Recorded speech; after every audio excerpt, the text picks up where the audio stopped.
ओम शांति। तो वैसे तो ड्रामानुसार आपके यहाँ पहुँचे, वैसे तो आए थे, काफ़ी जगह पर चक्कर लगाया। तो विशेष आज का बहुत अच्छा दिन है, भाई टीका। तो भाई टीका की आप सभी को बहुत बहुत बधाई हो, शुभकामना हो। इस टीके को सदा ही लगा कर रखना। और खास तो नेपाल में एक विशेषता है, 7 कलर का तिलक लगाते हैं। ये 7 कलर आत्मा के 7 गुणों का प्रतीक है, क्योंकि ये 7 गुणों के स्वरूप में जो टिकता है वही आत्मिक स्वरूप में टिक जाता है। और जो आत्मिक स्वरूप में टिक जाता है वो विकारों पर क्या होता है, जीत प्राप्त कर सकता है। आत्मिक स्वरूप इस ज्ञान मार्ग का फाउंडेशन है। इसीलिए दिवाली खुशी का त्योहार है। लेकिन खुशी किसको होगी? किसको होगी? जिन्होंने आत्मिक स्थिति बनाई उसको खुशी होगी। जो आत्मिक स्वरूप में वही होंगे वही सतयुग में जाएंगे, राजाई का पद प्राप्त करेंगे। जो आत्मिक स्वरूप में टिकेंगे उनको ही अति इंद्रिय सुख मिलेगा, वो नई दुनिया में जाएंगे। उनके अंदर देवताओं के संस्कार और देवताओं की संस्कृति आएगी। इसीलिए खास मुझे लगता है दशई का टीका और भैया दूज का टीका, ये त्योहार बहुत अच्छा मनाते हैं यहाँ, क्योंकि ये संगम युग का प्रतीक है। संगम युग में जिन्होंने ये आत्मिक स्वरूप का तिलक लगाया उसको ही भविष्य की क्या मिलेगी? राजाई मिलेगी। राजाई का आधार है ये आत्मिक स्वरूप। लेकिन आत्मिक स्वरूप में वही टिक सकता है जो 7 गुणों का अभ्यास करता है। शांत स्वरूप, आनंद स्वरूप, शक्ति स्वरूप, प्रेम स्वरूप, पवित्र स्वरूप, सुख स्वरूप, ये 7 गुणों का स्वरूप का अभ्यास करो। ये 7 गुणों से ही आपको सच्ची आपकी दिवाली हो जाएगी। वैसे तो दिवाली में दुनिया में क्या करते हैं? एक तो सफाई करते हैं और क्या करते हैं? लाइट लगाते हैं, किसी लिए लक्ष्मी आने के लिए। अब लाइट लगाएंगे तो लक्ष्मी कैसी आएगी? लक्ष्मी आते उल्लू के ऊपर, और उल्लू को तो लाइट में दिखता ही नहीं है। फिर फटाखा बजाएंगे तो उल्लू घबरा करके कहीं और चला जाएगा। तो कहाँ कुछ कौन सी सफाई करो? जैसे आज बाबा ने कहा कि बाहर जाएंगे और क्या कहेंगे? पर चिंतन करेंगे, फिर ये मेरा, ये तेरा, ये तेरा, ये सब करते रहेंगे। तो ये ऐसा करने वालों के दिमाग में कभी लक्ष्मी नहीं आ सकती। अगर लक्ष्मी को आना है तो उसके लिए क्या करो? आत्मा का दीपक जलाओ और स्वच्छ कौन से करो? ये मन के अंदर किसी के लिए ईर्ष्या है, घृणा है, परचिंतन की भावना है, निगेटिविटी है, उसकी सफाई करो। तब दीपक लक्ष्मी घर में आएगी। अर्थात हर घर के अंदर लक्ष्मी का वास होगा। सतयुग में संपन्न होंगे। इसीलिए ये सफाई करने है और ये दीपक जलाना है और ये भाई टीका लगाना है। दुनिया में कहा कुछ, किया कुछ। तो ये आत्मिक स्वरूप हमारा बहुत महत्व का स्वरूप है। जो आत्मिक स्वरूप में टिकता है, रात को सोया है योग लगा रहेगा, रास्ते में चल रहा है उसका योग लगा रहेगा। आत्मिक स्वरूप में रहने वालों को अति इंद्रिय सुख मिलता है, और जिसको ये सुख मिलता है संसार का सुख फीका लगता है। जो आत्मिक स्वरूप में टिकता है, जिसे अंधेरे में कोई चल रहा है उसके पास टॉर्च है, लाइट है, वो डरेगा नहीं, वो राइट रास्ते में जाएगा।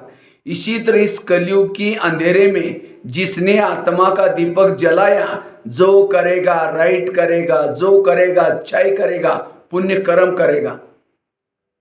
और जिसके पास टॉर्च नहीं, लाइट नहीं, वो डर जाता है, घबराता है। इसी तरह जिसकी इस कलयुग में आत्मिक स्थिति नहीं है, वो डरेगा, वो गलत काम भी करेगा और उसको फिर डर लगता है, घबराता है। इसीलिए आत्मिक स्वरूप में टिकना यह है मुख्य सब्जेक्ट। जैसे बिल्डिंग बनाते हैं, फाउंडेशन मजबूत चाहिए, तो इसी तरह हम तो 84 जन्मों की बिल्डिंग बना रहे हैं। तो 84 जन्म हमें अगर पक्के होने चाहिए, सुखमय होने चाहिए, या आत्मा का फाउंडेशन बार बार पक्का करो। हर मुरली में बाबा कहते बच्चे आत्मा समझो, आत्म अभिमानी बनो। आत्म अभिमानी स्थिति वाले ही आने वाले विकराल विनाश का सामना कर सकेंगे, उस विनाश को देख सकेंगे, उसी विनाश में अचल अडल रह सकेंगे, अनेक रोने वालों के आंखों के आंसू पोंछ सकेंगे। क्योंकि अंतिम समय जो पेपर आएगा, क्या क्या पेपर आएंगे? प्रकृति के पेपर्स आएंगे, गर्मी बढ़ेगी, सर्दी बढ़ेगी, ज्वालामुखी होगी, भूकंप आएंगे, खाने के लिए भी नहीं होगा। तो ये सारे प्रकृति के पेपर, लोगों के तरफ से पेपर आएंगे, लोग आपको तंग करेंगे, परेशान करेंगे, क्योंकि सबके हिसाब चुक्त करना है। साथ में इविल सोल्स के पेपर आएंगे, एक एक के अंदर 4-4 इविल सोल्स प्रवेश हो जाएंगे, क्योंकि अनेक आत्माओं के साथ हमारा हिसाब किताब है, वो अंतिम समय प्रवेश करेंगे। विकारों के तरफ से पेपर आएंगे, काम विकार इतना तेजी से आएगा, क्रोध इतना तेजी से आएगा, कई तमाम प्रकार के पेपर आएंगे। लेकिन इन सब पेपर में जीत प्राप्त करना है, ये आत्मा का अभ्यास चाहिए, अशरीरी विधेय स्थिति चाहिए। इसीलिए बाबा कहते बच्चे ये तिलक लगाओ, ये आत्मा के स्वरूप में ये है सच्ची दिवाली मनाना। आत्मिक स्वरूप में रहने वालों के पास माया नहीं आ सकती। जैसे सीता के सामने जब रावण आता है, वो माचिस तिल्ली जलाकर रख देती, रावण उसको टच भी नहीं करता। इसी तरह इस रावण के राज्य में रहते हुए भी हमारी आत्मा की तिल्ली सदा जली रहे। राम रावण का युद्ध चलता है, राम रावण का एक सिर काटता है, फिर दूसरा काटता है, रावण मरता ही नहीं। विभीषण आता है और उसके कान में सुनाता है ऐसा नहीं मरेगा, उसके नाभि में तीर लगाओ। इसी तरह आज हम भी रावण को मारने में लगे, कोई 10 साल से, कोई 20 साल से, लेकिन नहीं मर रहे हैं। कभी काम का गला काट देते हैं, दोबारा जुड़ जाता है 2-3 महीने के बाद, फिर क्रोध का काट देते हैं, दोबारा जुड़ जाता है। हम परेशान हो जाते हैं, संस्कार क्यों नहीं खत्म हो रहे? क्योंकि हम नाभि में तीर नहीं लगा रहे। नाभि अर्थात देह का भान, जब तक देह को भान को नहीं छोड़ेंगे तब तक रावण के गले नहीं कटेंगे। तो इसलिए आज आपके कान में सुना रहा हूं, ये अभ्यास करो। जिन्होंने आत्म अभिमानी की मेहनत की, सारी मेहनत से छूट जाएंगे, योग की मेहनत से छूट जाएंगे, सेवा में सफलता के लिए जो मेहनत लगते उसे छूट जाएंगे, धारणा में मेहनत लगते उसे छूट जाएंगे, संस्कार परिवर्तन सारी मेहनत से छूट जाएंगे। वास्तव में आत्मिक स्थिति बनाना ये चारों सब्जेक्ट का सार है, ज्ञान का सार। कई कहते हैं हम ज्ञान रोज सुनते हैं, अगर ज्ञान सुनते हैं तो भी आत्मिक स्थिति नहीं है, ज्ञान सुनने तक है, धारणा में नहीं है। आज योग लगाते किसी लिए, आत्म अभिमानी बनने के लिए योग लगाते। आज हम जो भी कुछ करते आत्मिक स्थिति में स्थित रहने के लिए। आत्मिक स्थिति में रहने वालों के अंदर देवताओं के संस्कार और देवताओं की संस्कृति आएगी। सतयुग में देवी देवता इसीलिए खुश नहीं, उनको राजा ही मिले, वो आत्मिक स्वरूप में इसीलिए खुश है। इसी तरह अगर मुझे भी सदा खुश रहना है, ये आत्मिक स्वरूप में टिकने का अभ्यास। लेकिन आत्मिक स्वरूप मेरा सदा बना रहे, उसके लिए हम करें क्या? और आत्मिक स्वरूप में रहने वाला हर पल उसकी सेवा चल रही, भले योग में, भले कर्म कर रहे, उसकी सेवा चल रही, रास्ते में चल रहे उसकी सेवा चल रही। इसलिए निरंतर सेवादारी, निरंतर योगी वही बन सकता है जो आत्मिक स्थिति में है। लेकिन ये आत्मिक स्थिति बनाने का सबसे पहला साधन है 7 गुणों का अभ्यास। ये क्लास नहीं करा रहा हूं, मैंने खुद भी किया है। मैंने जब ज्ञान में आया था तो मैंने क्या किया, अपने प्लान बनाया, 7 दिन के लिए 7 गुणों का अभ्यास करना शुरू किया। सोमवार के दिन शांत स्वरूप में रहना है, मंगलवार के दिन आनंद स्वरूप में रहना है, बुधवार के दिन शक्ति स्वरूप में रहना है। चलो एक दिन में 7 गुण को छोड़ो, 7 दिन के लिए एक एक गुण का भी अभ्यास करो, आत्मिक स्थिति बनी रहेगी। इसीलिए आज 7 तिलक जो कलर लगाते हैं तो 7 गुणों के एक हम, जैसे 18 जनवरी आती है तो हम साइलेंस में रहते हैं, केवल साइलेंस, तो सहज हमारी आत्मिक स्थिति बनती है। तो इसी तरह ये 7 गुणों का अभ्यास करेंगे, निरंतर आपकी आत्मिक स्थिति रहेगी। दूसरी बात है, आत्मिक स्थिति बनाने का साधन है निरहंकारी बनना। कोई भी प्रकार का अभिमान ना हो, ना कलाओं का अभिमान, ना विशेषता का अभिमान। अभिमान वाला कभी आत्मिक स्थिति में नहीं रह सकता। अभिमान वालों को मैं याद आता है, मैं ये हूं, मैं ये हूं, मैं 2 प्रकार के मैं, एक है नकली मैं, दूसरा है असली मैं। नकली मैं इंजीनियर, मैं इंजीनियर, मैं डॉक्टर, मैं पैसे वाला, मैं धनवान। इसीलिए दादी जानकी जी हर क्लास में शब्द याद देती थी, मैं कौन और मेरा कौन, मैं आत्मा और मेरा एक बाबा। इसीलिए आज बाबा ने करे मेरे बच्चे, मेरा ये मेरा करे माया के तूफान से बचना है तो मैं आत्मा या अभ्यास है। इसलिए ये आत्मा का अभ्यास करने के लिए निरहंकारी बनना जरूरत है। निरहंकारी वाला निराकारी स्वरूप में टिक सकता है। सारे ज्ञान का सारा निरहंकारी बनना है। विद्या विनयन शोभते। तीसरी बात है, अगर मुझे आत्मिक स्वरूप में टिकना है उसके लिए पवित्रता की धारणा। आज के मुरली में पवित्रता के पर भी बात बताई। पवित्रता क्यों जरूरी है? पवित्रता के बिना हमारा दीपक कभी भी जलेगा ही नहीं। जैसे पहले जमाने में एक दिया आता था, जब लाइट नहीं रहती थी, दिया रहता था, उसके अंदर केरोसिन डालते थे, माचिस लगा उसकी फ्लेम जलती थी। इसी तरह योगी भी अगर योग में बैठेंगे तो चारों तरफ से बैकग्राउंड बनाओ, एक योगी एक दिया है और उसकी फ्लेम क्या है? ये आत्मा की दीपक एक फ्लेम है। तो ये फ्लेम तब जलेगी जब इसके अंदर पवित्रता है। इसीलिए बाबा हर मुरली में कहते हैं बच्चे पवित्र बनो। अगर मेरे पास पवित्रता की कमी है, जैसे दिए के अंदर तेल नहीं, माचिस लगाओ, वो डिब्बा भी खत्म हो जाएगा तो भी दीपक जलेगा ही नहीं। इसीलिए तेल की जरूरत है। इसी तरह जितना आपके पास पवित्रता है, कहने की जरूरत नहीं मैं आत्मा हूं, ऑटोमेटिकली दीपक जलेगा। जिसके पास जितनी पवित्रता ज्यादा, उसकी आत्मा की लाइट दूर तक फैलेगी। दादी प्रकाशमणि माउंट आबू में रहती थी, लेकिन उसकी लाइट विश्व तक जाती थी। इसी तरह और विश्व का राजा बनना है, विश्व तक मेरी लाइट जानी चाहिए। इसलिए पवित्रता की धारणा से ही, और केवल पवित्र रहने से भी नहीं चलेगा। दिए में तेल है लेकिन बीच में बाती नहीं, माचिस लगाओ, फ्लेम जलेगी?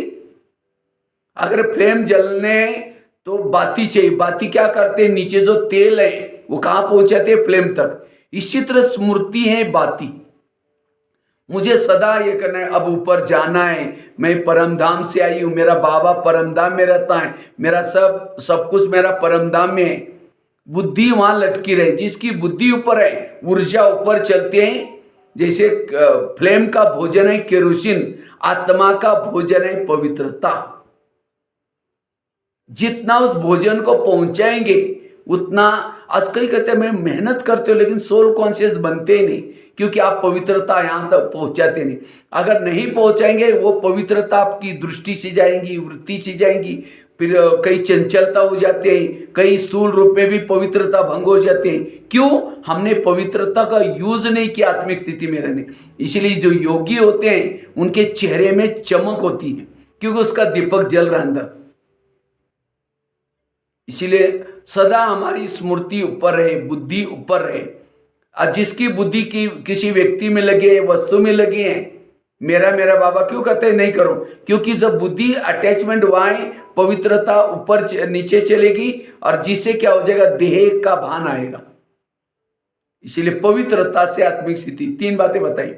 एक 7 स्वरूपों का अभ्यास, दूसरा निरंकारी बनना, तीसरा पवित्रता की धारणा, चौथी बात है अगर आत्मिक स्वरूप में टिकना है उसके लिए हमें सोमानों के अभ्यास में रहना है। सोमान, बाबा ने कितने सारे सोमान दिए। मैं शिव शक्ति हूं, मैं पवित्रता की देवी हूं, मैं कल्प कल्प की विजयी आत्मा हूं। जितना सोमान में रहेंगे, सोमानों से अंतरिक्ष शक्तियां जागृत होते। इसलिए सोमानों के अभ्यास, इससे भी हम सोल कॉन्शियस बन सकते हैं। 5वीं बात है अगर मुझे आत्मिक स्वरूप में रहना है उसके लिए विधि पूर्वक योग लगाना है। जो योग विधि पूर्वक लगाता है उसकी आत्मिक स्थिति बनती है। तो योग की विधि क्या है? जैसे मोबाइल को चार्ज करते हैं, मोबाइल को चार्ज करने की विधि क्या है? उसको प्लग के पास लाकर रखते हैं, दोनों तारे डालते हैं, स्विच चालू करते हैं, तो बैटरी क्या हो जाती है? बैटरी चार्ज होते हैं, वो मोबाइल चार्ज नहीं होता। इसी तरह शरीर में हमारा मोबाइल है, आत्मा उसकी बैटरी है। तो आत्मा रूपी बैटरी को चार्ज करने के लिए बाबा ने जगह जगह पर प्लग के पॉइंट बनाया। ये सेंटर क्या है? ये प्लग का पॉइंट। जगह जगह पर गीता पाठशाला, वो भी प्लग का पॉइंट। दिन में एक बार अपने मोबाइल को, शरीर को कहाँ लेके जाना है? सेंटर पर, पाठशाला में लेके जाना है, जहां भी आपका स्थान है। और वो केवल वहां जाकर के बैठना नहीं, जैसे मोबाइल को ला करके प्लग के पास पटका दो, तारे डालो ही नहीं, चार्ज कैसा होगा? इसी तरह शरीर को ला करके क्लास में रख दिया, लेकिन मन बुद्धि नीचे ही भटक रहे, चार्ज नहीं होगी। मन बुद्धि ऊपर लगाओ और दोनों भी तारे डालो। ऐसे नहीं कि एक तार डाली दूसरी बार है तो भी चार्ज नहीं होगी, दोनों तारे डालनी है। और साथ में तारे तो डाली, स्विच ऑफ है तो भी चार्ज नहीं होगा। यहां आकर के स्मृति में रहो, हम किसके पास आए, कौन मुझे पढ़ाने के लिए आ रहा है, बाबा मुझे कौन मिला है। जितनी स्मृति में रहेंगे उतना आपको चार्जिंग होगा। अच्छा, तारे डाली, स्विच चालू किया, तार प्लग में डाल रहे, फिर निकाल रहे, डाल रहे, निकाल रहे, चार्ज होंगे। इसी तरह यहां बैठ करके समझो कोई माता योग लगाने के लिए आ रहे और आते आते रास्ते में देखा कि बहुत अच्छा सब्जी वाला जा रहे, बैंगन की सब्जी लेके जा रहे हैं, बहुत अच्छा, आज चलो आज शाम को इसकी सब्जी बनाएंगे। पहले सोचेंगे जा करके योग लगाएंगे, जाते समय लेके जाएंगे। यहाँ करके बैठे, लाल लाइट चल रहा है, गीत बज रहा है, शुरू करके मैं आत्मा हूँ, शांत स्वरूप हूँ। फिर सोचा रहे झोला तो लाए नहीं, थैला तो लाए नहीं, सब्जी कैसे लेके जाए? मना तार प्लग से निकल गए। फिर कह के ठीक है मैं आत्मा हूँ, शांत स्वरूप हूँ। फिर सोचेगा अरे गैस के ऊपर जो दूध रखा था शायद उसको बंद किया है या ऐसा चल रहा है, चलो फिर कहेंगे कोई बात नहीं मैं आत्मा हूँ, शांत स्वरूप हूँ। फिर सोचा अरे घर में तो मेहमान आने वाला था, मैं सोचा तो उसके लिए समय बनाए, लेकिन वो सब्जी तो आई नहीं, चलो छोड़ो कुछ और बना देंगे, मैं आत्मा हूँ, शांत स्वरूप हूँ। फिर सोचे लाल लाइट की सफेद लाइट होगी, योग का टाइम, तार डाल रहे, निकाल रहे, फिर कहेंगे आत्मिक स्थिति बनती नहीं, कैसी बनेगी? तो इसीलिए अगर मुझे आत्मिक स्वरूप में रहना है, विधि से योग लगाना है, तार बार बार डालना निकालना नहीं है। और जो विधि से योग लगाता है, और योग हमारा 2-3 घंटे का चाहिए। 3 बातें आत्मिक स्थिति बनाने के लिए जरूरी है। एक तो अमृत वेला का योग, दूसरा क्लास के पहले आधा घंटे का योग, और तीसरा रोज की मुरली सुनना। तो अमृत वेला कौन कौन उठता है? हाथ खड़ा करो। अच्छा उठते, बहुत अच्छा। लेकिन अमृत वेला का चुपचाप कोई आपका वीडियो बनाई जाए और वही वीडियो को आपको सवेरे दिखाया जाए, कहीं कि मेरा है दीवार के सहारे बैठे, मुख खुला, आंखें बंद है, 2 बार मच्छर अंदर भी गया और बाहर भी गया, पता भी नहीं चला। अगर ऐसा योग करेंगे आत्मिक स्थिति कैसी बनेगी? इसीलिए आंखें खोल करके बैठना, और केवल खोल के भी नहीं।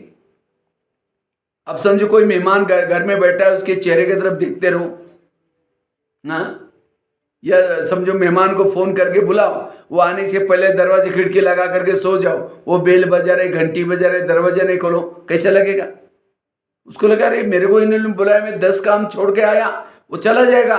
फिर फोन करो क्या बात आप आई नहीं, वो कहेगा मैं आया था लेकिन आपने दरवाजा बंद किया था, नहीं नहीं प्लीज आओ, फिर आया, फिर दरवाजा बंद किया। इसीलिए अमृत वेला उठ करके हमें क्या करना है, आंखें खोल के बैठना है। हम बाबा को निमंत्रण देते, मीठे बाबा, प्यारे बाबा, आप आ जाओ, हम आपसे बातें करनी करके दरवाजे खिड़की बंद होगी, आंखें बंद है। इसीलिए आंखें खोल करके बैठना। और साथ में चलो आंखें खोल दी, लेकिन बाबा से बातें भी करो। कोई मेहमान घर में बैठा है, उसके चेहरे की तरफ देखते रहो, वो कहेगा फोन क्यों किया था, चुपचाप। इसी तरह कई क्या करेंगे, बाबा के फोटो की तरफ आधा घंटा तक देखते रहेंगे, वो भी योग नहीं। उससे बातें करो, बाबा से क्या प्राप्ति होगी, क्या से क्या मिला। जितनी स्मृति गहरा है उतना योग गहरा। और साथ में तो ये जितना योग विधि से करेंगे शक्तिशाली बनेंगे। तो ये है आत्मिक स्थिति बनाने का आधार। और लास्ट की बात है, अगर मुझे आत्मिक स्वरूप में टिकना है, उसके लिए संकल्प को कम चलाओ, पॉजिटिव चलाओ। जितना संकल्प को कम चलाएंगे, पॉजिटिव चलाएंगे, आत्मिक स्थिति रहेगी। और आजकल तो ब्राह्मणों के संकल्प बहुत ज्यादा चल रहे हैं। जितने जिसके संकल्प कम चलते हैं, पॉजिटिव चलते हैं, उतना उसकी आत्मिक स्थिति है।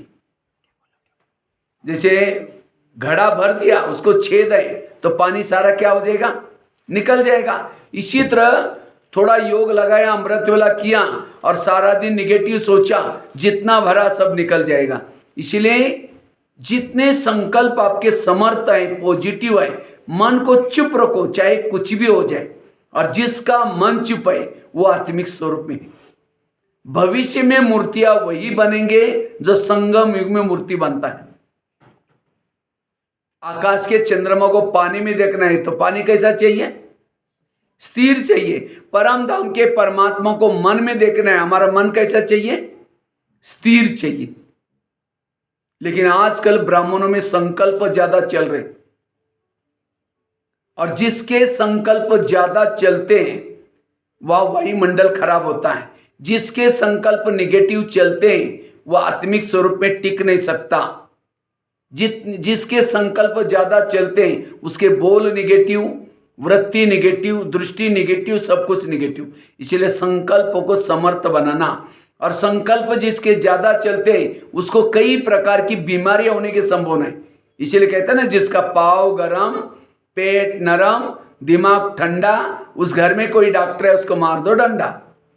पाँव को गरम रखो, पेट को नरम रखो और दिमाग को ठंडा। लेकिन आजकल उल्टा होता है, पाँव रहते हैं ठंडे और दिमाग रहता है गरम। आज किसी को पेट की बीमारी होती है, ईर्ष्या करने वालों को पेट की बीमारी होती है। इसीलिए कहते हैं ना, तुम मेरे को देख करके तुम्हारे पेट में जलन होता है क्या। आज किसी का ब्लड प्रेशर बढ़ गया, बीती हुई बातों को याद किया, ब्लड प्रेशर बढ़ गया। आज किसी को अस्थमा होता है, दमा, कोई भी बातों को पेट में दबा कर रखेंगे, दमे का प्रॉब्लम। आज किसी को शुगर होते है, शुगर कोई चीनी खाने से नहीं होती, दूसरे को कंट्रोल में रखने की कोशिश करेंगे। मैं इसकी सास हूँ, मैं इसका पति हूँ, मैं इसकी माँ हूँ, इसको मैंने पढ़ाया लिखाया, छोटे से बड़ा किया। जब इसकी शादी हुई अपनी पत्नी का मानता है, मुझे नहीं पूछता। और ऐसे निगेटिव थॉट से शुगर पैदा होती है। शुगर कोई मीठा खाने से नहीं होती, मीठा खाने से 30%, 70% निगेटिव से। इसलिए निगेटिव से बचकर रहो, तब आत्मिक स्थिति बनेगी। व्यर्थों से बचना, पॉजिटिव बनना, क्योंकि संकल्प हमारे बीज है। संकल्प से पूरा कल्प चलता है। जिसके संकल्प समर्थ वो आत्मिक स्वरूप में। संकल्प पॉजिटिव कहां से मिलते हैं, मुरलियों से। हमें नेगेटिव कुछ भी नहीं सोचना, सदा पॉजिटिव रहना। आज किसी को स्पॉन्डिलाइट होता है, सर्वाइव, रास्ते में जा रहे, वो क्या करते हैं, वो क्या करता है, इधर उधर देखने वालों को स्पॉन्डिलाइट। फिर डॉक्टर के पास जाएंगे, कहेंगे डॉक्टर जी मुझे आजकल गले में कुछ अकड़न हो रहा है। डॉक्टर एक बड़ा सा पट्टा पहनाता है। जब पट्टा पहने के 6 महीना ना इधर देखेंगे ना इधर देखेंगे, सीधा देखते चलना पड़ेगा। आज किसी को ब्रेन ट्यूमर, सारी बीमारियों का जड़ है निगेटिव सोच। इसलिए अपने सोच को पॉजिटिव बनाओ, और जिसके सोच पॉजिटिव आई, जिसका मन चुप है, वो है आत्मिक स्वरूप में। एक शिष्य था, गुरु जी के पास जाता है, कहते हैं गुरु जी मैं बहुत भक्ति करता हूँ, दान करता हूँ, पुण्य करता हूँ, लेकिन मुझे कोई अनुभव नहीं हो रहा है, ना आत्मा अनुभव ना परमात्मा अनुभव। तो गुरु जी हंसने लगे, कहते बात तो सही है। 3-4 दिन पहले मैं बगीचे में गया था, वहाँ 5-6 युवा बैठे थे, उन युवाओं को जाकर के प्यास लगी थी, तो युवाओं को कहा कि सामने कुआं है, वहाँ बाल्टी है, रसा है, जाकर पी के आ जाओ।